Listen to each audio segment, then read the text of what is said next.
This is Talk Business and Politics with Roby Brock. I'm Roby Brock. Welcome to today's edition of Talk Business and Politics Daily. Well, the weather did disrupt our plans for an interview this afternoon, but that's all right. We've got an alternative backup for you. We're going to talk about two controversial bills that advanced through a House and a Senate panel today. Another one advanced off of the House floor.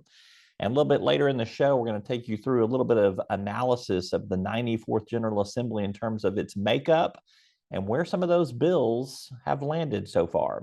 All of this and more on today's Talk Business and Politics Daily. Talk Business and Politics Daily is brought to you by Wright Lindsey Jennings Law Firm, Impact Management Group, and these sponsors.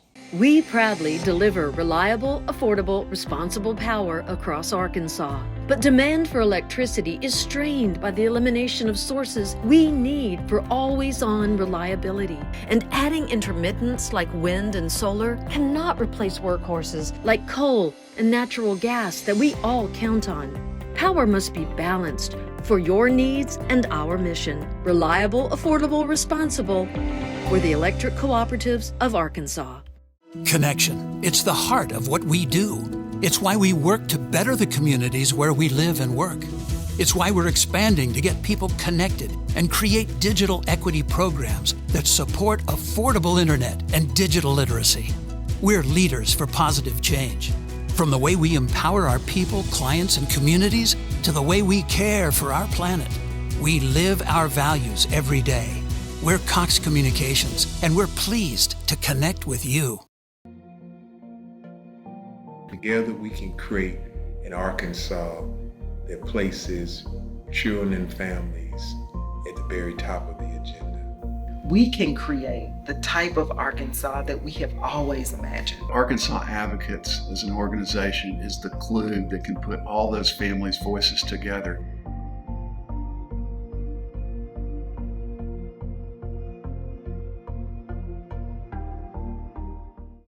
Well, despite snow, sleet, and ice slowing down most of the state of Arkansas, there was no slowdown at the state capitol today, particularly for two controversial bills, one that passed through a House panel, the other through a Senate panel. House Bill 1156, a transgender-related school bathroom bill, passed on a voice vote with a large majority of committee members voting yes. The bill is sponsored by Representative Mary Bentley, Republican of Perryville, would require public school districts and open enrollment public charter schools to designate multiple occupancy restrooms and changing areas based on sex. Schools would be required to provide a single occupancy restroom or changing area for individuals unable or unwilling to use a sex-designated multi-occupancy restroom. Schools would be required to adopt policies in line with the bill if found specifically to be in noncompliance. The superintendent, school principal, teachers, and classroom supervisors would be subject to minimum fines of $1,000 along with additional sanctions.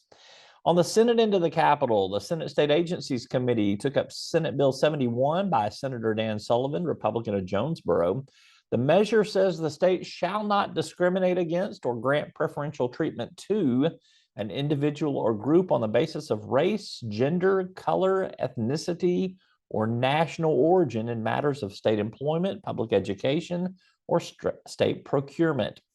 Sullivan said his bill seeks to eliminate affirmative action by removing language and programs in the state that tie opportunities to race and gender. It would not affect private business. Testimony got a little heated between Sullivan and Senator Clark Tucker, Democrat of Little Rock, who said the message the bill sends is that racism and sexism is over.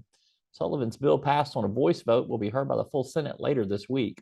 Lastly, Representative David Ray, Republican of Maumelle, received House approval for House Bill 1026, which prohibits local governments from enacting an income tax. The bill passed with 79 votes. And you can read more about those debates on our website at talkbusiness.net.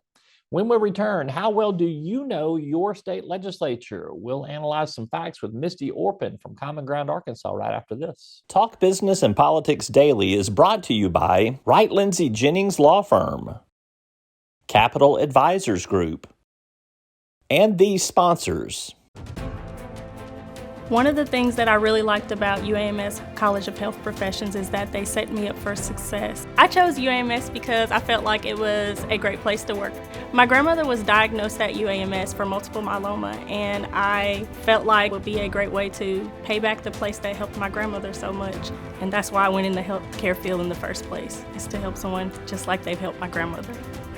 For your education and healthcare needs, choose UAMS. This is what we work for. The moments you live for. The joy.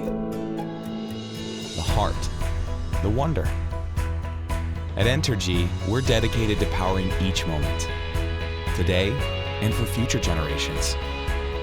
So we're leading the way with a cleaner, more reliable power grid to power every day. Because these moments matter. We power life. Entergy. On last week's Talk Business and Politics Sunday show, I sat down with Misty Orpin. She is the executive director of Common Ground Arkansas, and we dived into some of the little-known facts of the 94th General Assembly in terms of how it's made up and what some of those bills that have been filed, what they are actually doing. Let's talk about what you've been looking at. Just kind of initially, you've put out some numbers about the makeup of the legislature from a partisan perspective, maybe how that reflects against what we kind of see in political outcomes. There's a big difference. And then gender as well. Let's go partisan first. Yeah, so of course, I think a lot of people know the legislature is around 18% Democrat and 82% Republican. And that is pretty much the same if you look in each house as well. So the House and Senate are both, I think the Senate may be 17 and the House may be 18. So it's very similar. And it's almost a polar opposite of what we saw, 15, 20 years ago, where that was the Republican percentage. I think when Jim Henderman was telling me when he first started, they were around 13% or 13 Republicans in the House, right? So we've just kind of done that flip, and that's where we are. I can remember a day when there was one Republican in the Senate, so it was Joe Yates up in Northwest Arkansas. It's a very different time. Yeah. But now on gender, what do we see?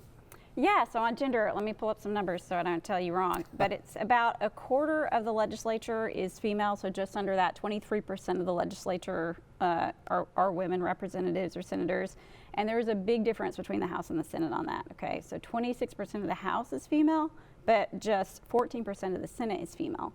And the breakdown on that by party, if you look at, there's also a big difference. So 50% of the Democrat representatives and senators are women, but only, I believe it's like 17% of the Republicans are women. Yeah, that's big interesting. Difference. It's interesting. And then if you just look at general population, usually out of voting population, about 52% is female and 48% is male.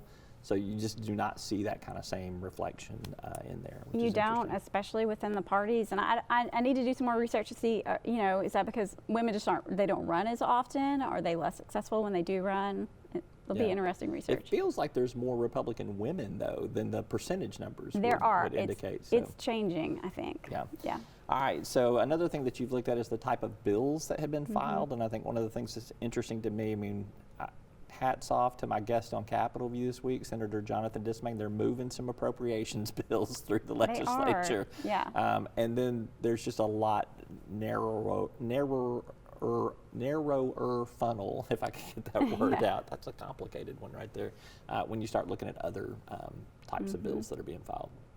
Yeah, so if we look at just in the first 3 weeks, there have been around 400, a little more than 400 bills filed, and 38% of those are appropriation bills, right? So they're just things that you have to get that money out in the right way. So 38% are appropriation bills.